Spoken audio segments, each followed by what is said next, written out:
আজকে ডাল আলুর ভর্তা।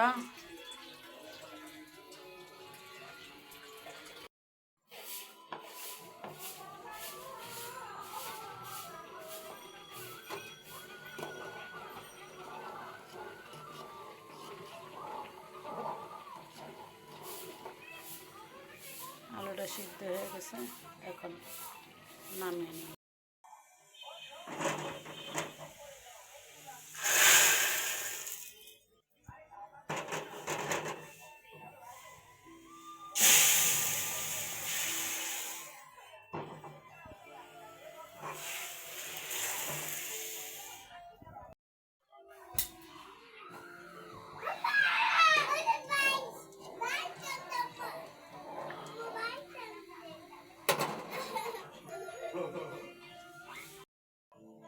ডালটা হয়ে গেছে, এখন ডালটা নামিয়ে নিব।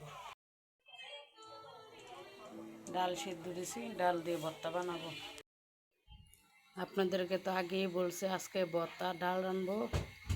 তো আজকে পাতলা ডাল রাঁধছি, ডালের ভর্তা বানাইছি, ছুরি শুটকির চেঁচা ভর্তা বানাইছি, আর এই যে আলুর ভর্তা বানাইছি।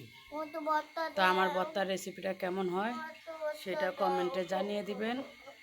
আর যদি আমার ভর্তার রেসিপিটা ভালো লাগে তাহলে কমেন্ট করে দিবেন, আর বেশি বেশি করে শেয়ার করে দিবেন। আপনারা সবাই ভালো থাকবেন। আল্লাহ হাফেজ।